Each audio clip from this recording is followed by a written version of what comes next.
Good afternoon and welcome to this edition of Border Report Live. Got a packed program lined up for you today. A little bit later, we're going to be speaking with our San Diego correspondent Salvador Rivera to discuss how ICE raids are impacting schools, educators, and students in the classroom. And he's also going to be talking about a visit to Southern California's Tijuana River Valley today by Democratic gubernatorial hopeful and former Congresswoman Katie Porter. Looking forward to that conversation coming up in just a little bit. But first, as always, we begin today's edition by taking a look at what's trending across the border. And we begin today here in Texas, where Texas Attorney General Ken Paxton's office says it is investigating 3 school districts that, quote, orchestrated student walkouts that were held to protest federal immigration policy and enforcement. Our partners at KXAN in Austin are reporting that the Dallas Independent School District, Manor Independent School District, and Northeast Independent School District in San Antonio are accused of facilitating the walkouts and failing to keep students safe and accountable.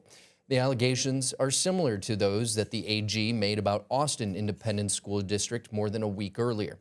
850 students walked out on January 30th in Manor ISD, which is in Travis County, that's outside of Austin.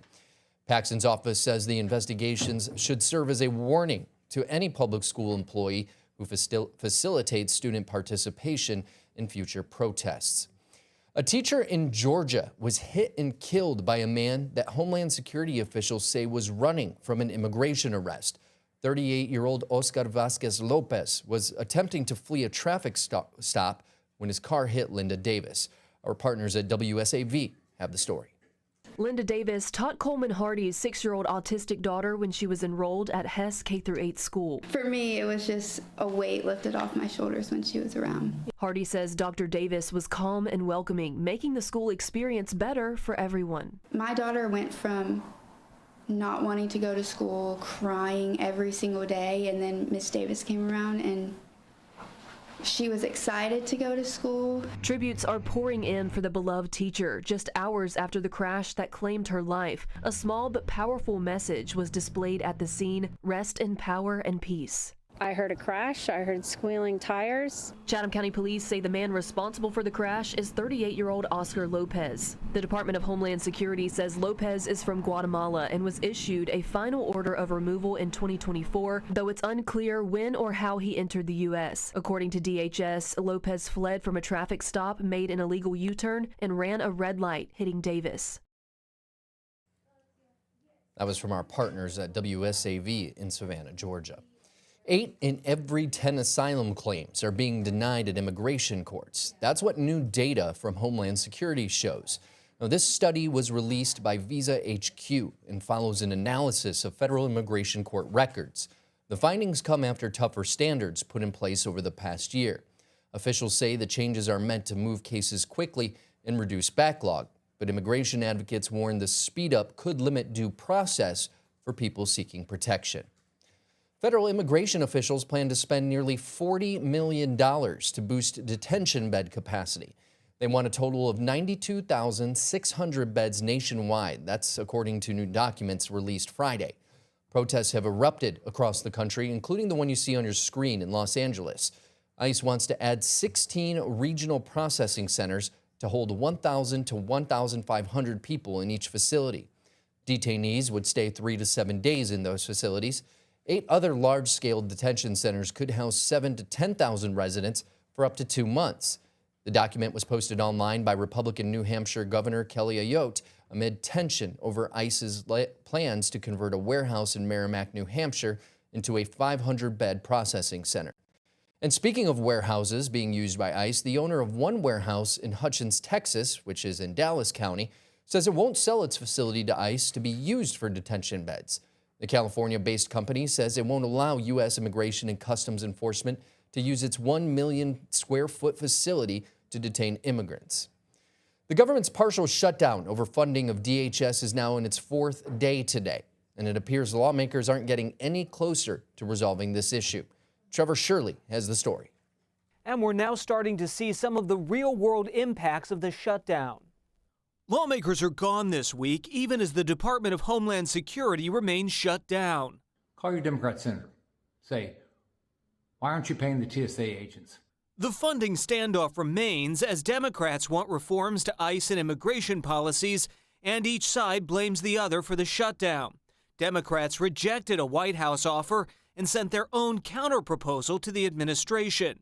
This is a Democrat shutdown. This has nothing to do with Republicans. This is a Democrat shutdown. They're upset that the crime numbers are so good. Why don't you ask Republicans if they are willing to shut down the government because they don't want to have any accountability and they want to keep allowing ICE and CBP to murder people on the streets? Democrats want to end roving immigration patrols, mandate body cameras, and unmask federal agents. The Democrats shutting the government down because they want to unmask ICE agents so they can harass law enforcement.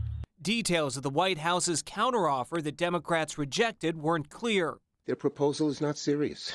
Now TSA agents are going without pay, and agencies like the Coast Guard and FEMA, both part of DHS, are scaling back operations. It's not expected Congress will vote to end the shutdown before next week at the earliest. Reporting in Washington, I'm Trevor Shirley. And that's a look at what's trending across this border for this, or across the border rather, for this edition of Border Report Live. But stay with us. We're going to take a quick break. When we return, we're going to talk to our San Diego correspondent Salvador Rivera about how ICE raids are impacting schools, educators, and students in the classroom. We'll also talk about a visit to Southern California's Tijuana River Valley today by Democratic gubernatorial hopeful Katie Porter. We'll talk more about that in just a moment. Border Report Live is back in 2 minutes.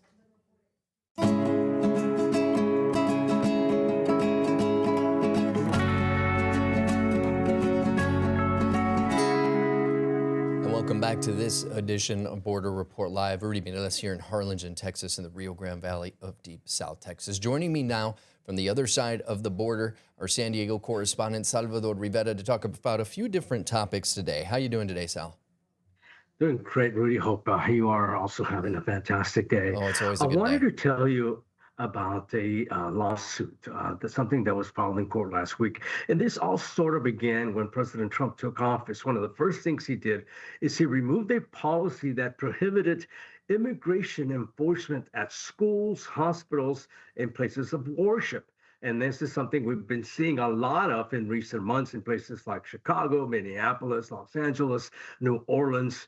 So a group of 60 teachers last week from 18 states went and filed a court action. They want a judge to stop ICE enforcement, ICE immigration operations at schools or around campuses throughout the country.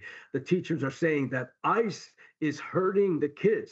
They're intimidating the children, intimidating their parents, and a lot of students are staying out of school, hurting their education, and indirectly also hurting the others in schools. Keep in mind that for every child who reports to school, the state sends a certain amount of money to that specific school for programs. So when a lot of kids are staying out, the schools aren't making as much money, and they're going to have to start cutting back on after-school programs, sports programs, music programs. So that has a wide range impact. Now, the teachers are saying that students are not only being kept out of school, but their parents are being intimidated, and they're just simply not taking their children to school. They're also reporting on a lot of different activities that are going on behalf of ICE. They're saying that a lot of students are getting detained at bus stops. One example that they gave was back in October of last year, something that happened in Chicago. The teachers are saying that this is one example of how students are getting hurt. They're saying that there was an ICE operation near a school,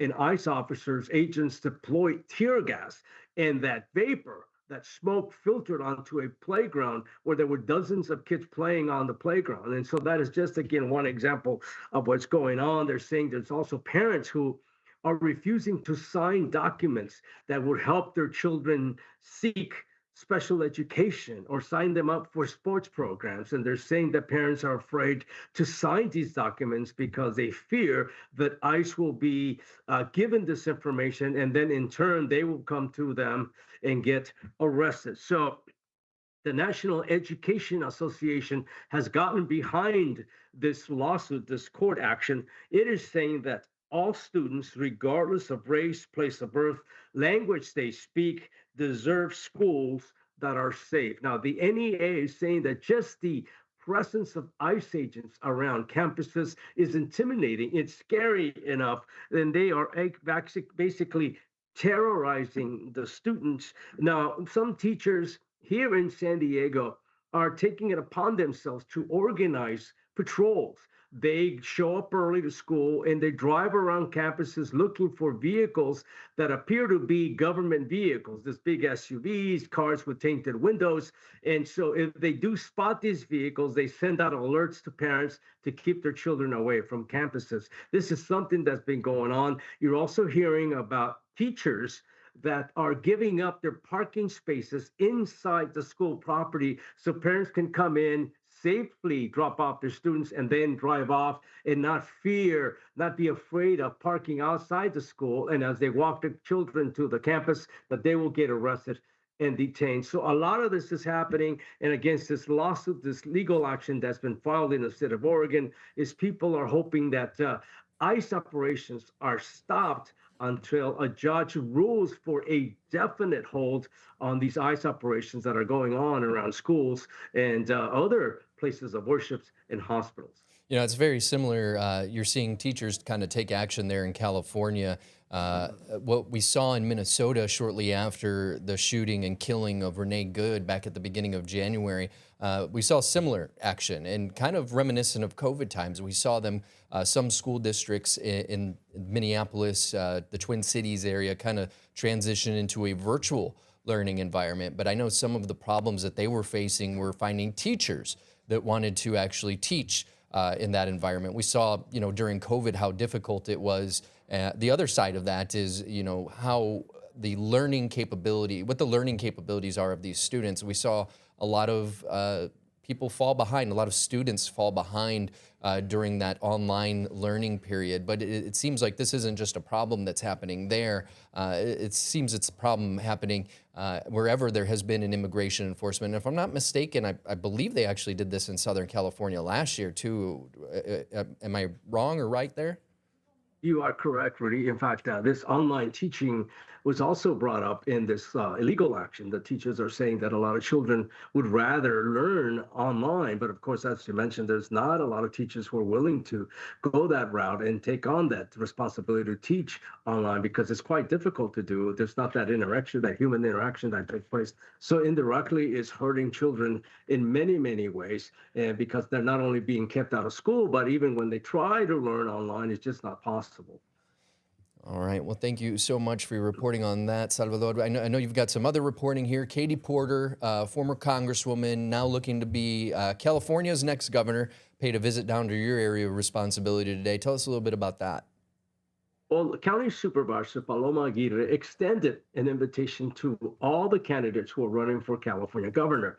And so far, Katie Porter is the only one who has accepted that invitation. And she showed up this morning, went and visited several spots in the South Bay, Imperial Beach, which is one of the communities vastly affected by the sewage, as the sewage winds its way from Mexico into the Tijuana River Valley. Ultimately, most of it ends up in the Pacific Ocean. So beaches in Imperial Beach are been closed for hundreds of days already. It's been years since the beaches were cleared, or at least people were allowed to go in there for swimming or simply walk on the beach because the sand also becomes tainted by the pollution. So she visited that spot. She also visited a hot spot known as the Saturn Boulevard overpass, and this is where the river runs under Saturn Boulevard. And she showed up wearing one of these hazmat masks, and she said that in spite of this device, she could still smell the sewage, the stench. And she said that this is something that is evidence that people in California, in this spot of California, are basically being poisoned. And that was her word, not mine. She said that people have been putting up with this situation and it's only gotten worse. She talked about funding for the International Wastewater Treatment Plant, something that she was in favor of. She said she voted for the funding to rebuild this facility, which has been outdated for many years. But she also recognizes that the problem won't end by simply refurbishing this wastewater treatment plant. That something needs to get done in the Tijuana River because a lot of the pollution, the raw sewage, chemicals, and other contamination comes in via the Tijuana River. And these materials don't ever get near the treatment plant. And she's saying that we need to do something to divert the river, create some sort of program to block this contamination from coming in. And she's saying that we are responsible because 80% of the corporations in Mexico, the companies that are releasing the contamination into the Tijuana River, are American. And we should definitely take action to prevent these materials from flowing across the border and hurting Californians on this side of the border in the south portion of San Diego County. You know, and speaking of the Tijuana River Valley and Tijuana as a whole, kind of switching gears a little bit here from Porter's visit earlier today, can you update us on what violence is looking like right across the border from San Diego? Believe it or not, it's not as bad as it was. For years, Tijuana was averaging 2,000 homicides a year. Last year, it was slightly over 1,500, if I'm not mistaken. Every day, you'd open up the paper. Well, in my case, I read newspapers. Now, online, you go, and every day there was a case of several bodies being found, people being buried alive, and we're still hearing about instances like that, but not as much as we once used to. So Tijuana is still violent, but if there's a silver lining, it's perhaps not as violent as it used to be 3-4 years ago. Yeah, and it seems, I know a lot of, with the Marine Corps, you know, big base there in San Diego, a lot of folks travel back and forth to Juarez, so I'm sure that kind of plays a role in bringing some of that violence down, as we kind of discussed with Julian, for example, a few times now in the last couple of weeks, kind of that gentleman's agreement to not really take Americans or deal or put Americans in danger. So maybe that has something to do with it, but we'll see. Speaking of Tijuana, we're going to get more into this in a moment, but first let me just thank you for your time today, Salvador. Salvador Rivera, our San Diego correspondent, talking about a few different topics for us today. We appreciate your time, Sal. You got it. Anytime. All right. Going back to the violence that's happening south of the border, and again, we'll touch on Tijuana in just a moment because we have some data to back up what Salvador just shared with us about violence decreasing in the city right across from San Diego, California. But we've got some pretty promising news now for the Mexican border city of Juarez, which is right over by Julian Resendiz's area of responsibility. Now, it wasn't too long ago that Juarez was ranked among the top 3 most violent cities in the world. But a new report finds that Juarez has fallen to 17th on that list. Now, this new number is according to the Citizens Council for Public Safety and Justice. They're a Mexico City-based think tank that publishes the annual report mostly based on murder rates across the entire world.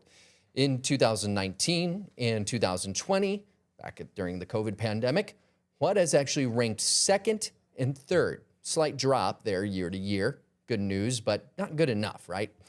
During those 2 years, the city right across the border, as I said, from El Paso, Texas, recorded 3,100 homicides.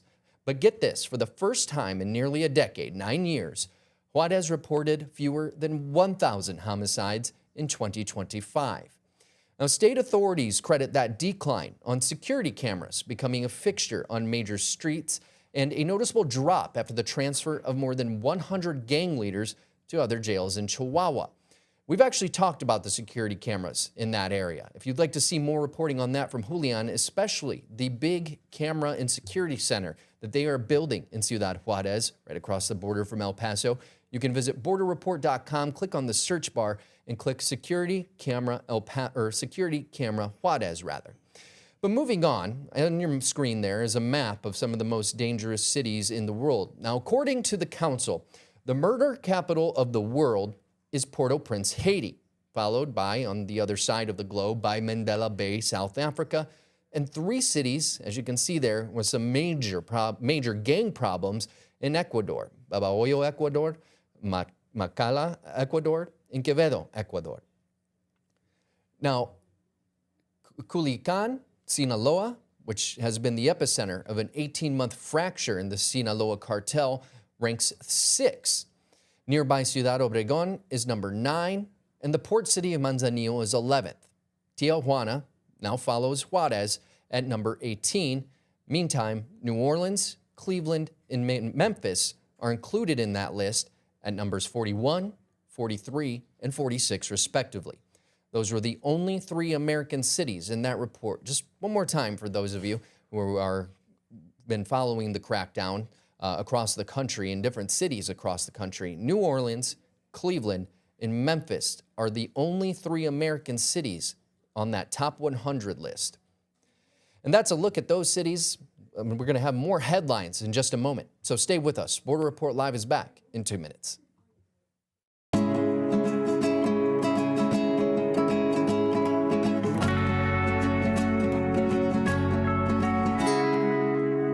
Welcome back to Border Report Live. March primary elections are around the corner and early voting started today. And in Texas, that means senior GOP Senator John Cornyn is in what many are calling the political fight for his life.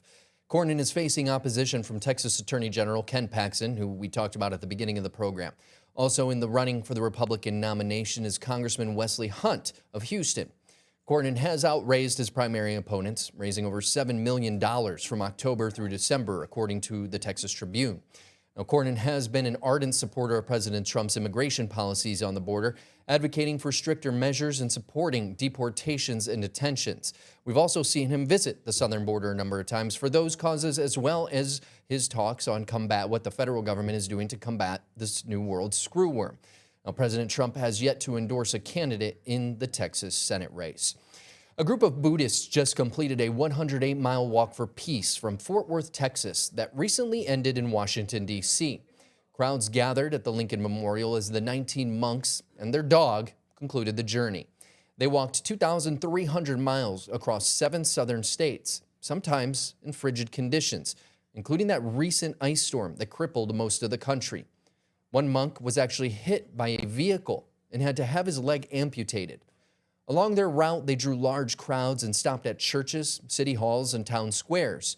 Their message was to bring peace, and onlookers say they captured America's heart. They started on October 26th and drew over 1 million followers online. As they arrived in D.C. on Wednesday, their leader walked barefoot. He asked followers to every day write on a piece of paper the words, quote, "Today is going to be my peaceful day." They also met with interfaith leaders in the District of Columbia. The Buddhists are known for these peace walks. Locally, here in South Texas, registration is underway for the 2nd annual Walking Southern Roads to Freedom event, planned for February 27th through March 1st of this year. Now, this event follows a path taken by slaves as they followed the Underground Railroad here on the border in the Rio Grande Valley and made their way to safety in Mexico. Our Border Report South Texas correspondent Sandra Sanchez has an upcoming conversation with the leader of the event planned for later this week, so you're going to want to stick around for that discussion. Moving on to other headlines, a woman who assaulted a federal agent will spend 4 months on house arrest. Jennifer Tovar of Edinburgh, Texas, about 30 miles up the road from us here in Harlingen, pushed an agent with Homeland Security Investigations, which is part of ICE, back on August 22nd of last year. On that day, agents showed up to a home in Edinburgh looking for a man who they say had illegally entered the United States. Tovar slammed the door on agents several times and also pushed agents and had to be physically restrained. During a hearing, a judge placed Tovar on house arrest for 4 months and told her, quote, "This is a remarkably light sentence for a felony," also warning Tovar to stay out of trouble. Going back to something that Julian and I kind of discussed lightly last week, a smuggler who sacrificed animals to protect his drug shipments avoided prison. Hector Reyes of Mission mailed cocaine from South Texas to New Jersey, and he apparently believed that sacrificing animals could protect his drug shipments from law enforcement, something we talked about from the 1989 kidnapping and killing of American Mark Kilroy. In 2021, according to federal prosecutors, Reyes acquired a 5-week-old female jaguar, quote, intended for sacrifice. That's a picture of the animal on your screen there. The U.S. Fish and Wildlife Service rescued that jaguar, but not before Reyes had the cub declawed. He claimed he was just trying to keep the jaguar as a pet. In 2023, Reyes was arrested in Monterrey, Mexico, where he was living under the protection of the Gulf Cartel. He pleaded guilty to a federal drug trafficking charge and violating the Federal Endangered Species Act. During a hearing, Reyes was sentenced to time served, the 34 months he'd already spent in jail. No information was released on who is caring for the baby jaguar. Before we go, we wanted to remind you that you can stay informed on the story shaping the U.S.-Mexico border as Border Report Live brings you real-time updates, expert insights, and voices from both sides of the border in podcast form. You can listen there at any of the places at the bottom of your screen. That's going to do it for us today. For Salvador Rivera in San Diego, I'm Rudy Mireles here in Harlingen. We'll see you next time.